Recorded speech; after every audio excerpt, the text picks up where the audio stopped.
In this video, we're going to be taking a look at the process of converting an existing design into a real simulated rhinestone design. And what we're going to be using is our Easy Prep plugin here for CorelDRAW to make this process a lot easier. So what I need to do is select my entire design. Now there is part of this design right here, these stars, I'm not going to process those. So all I did was hold my shift key down and click on one of those stars because we're going to cut that out of regular white heat press material. Everything else is going to be rhinestones.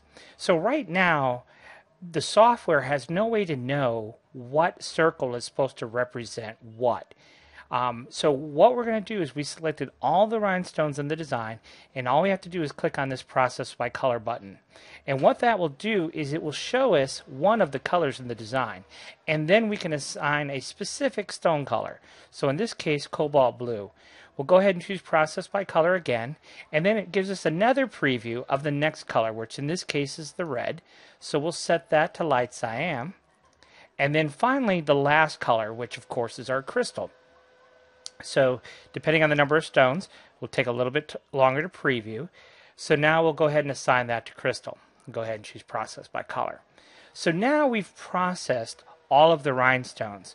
And so now the software knows what is what. So for example, if we were to select the entire design again and come over here to Easy Prep Options and choose our stone use report, it would actually tell us the number of stones in the design. So you can see there's 571 crystal stones, 165 cobalt blue, and 304 light cyan, and it gives us the total number of stones as well as the overall size of the design.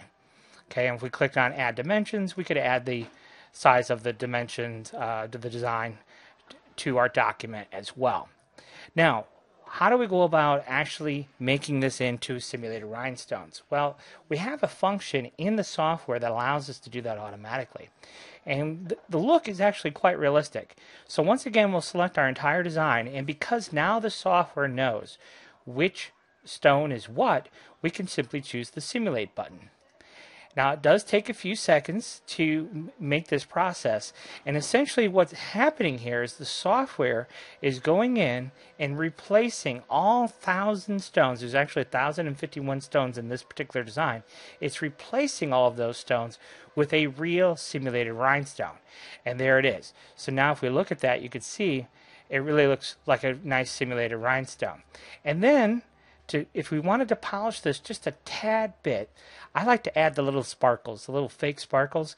And so we have this function called Add Bling, and we can specify the number of bling objects that we want. Let's set the bling size to about 13, and let's set the number of blings, oh, I don't know, let's say we want, for this design, let's say we want 14 blings. And then all we have to do is click on Add Bling, and the software is just going to randomly place those blings. You see that there? So the software randomly placed the bling objects. Now, right now, they're all yellow. Okay, so let's go ahead and change those to white. Actually, I'll tell you what, let's select all the blings and choose this Quick Select Bling option and change it to white. And then what we're going to choose is the Soften the Bling. So we just click on Soften the Bling, and that's it. Okay, so now this design, you can see it looks nice, realistic. You got the little sparkles on there, and you can see they're nice and soft, feathered edges. So now we're ready to go ahead and export this design. So let's close that back out, and then we could export the design using CorelDRAW, certainly, but we actually have a function in here. Right here is choose Export Proof Image, and it's a little bit easier to export, but we would export a PNG file, and we could give it a name, for example, and we could give it a size, and when we're exporting to put on a mock-up of a shirt, I usually export at 2,500 pixels. That's way bigger than we need, but it gives us a nice high-res file that we can export. And so we would go ahead and choose that export proof image, and it's going to save that to our desktop so that we could import it right on top of whatever we wanted to do. And that's really all there is to simulating a design here inside CorelDRAW. So it definitely makes that design process a lot easier.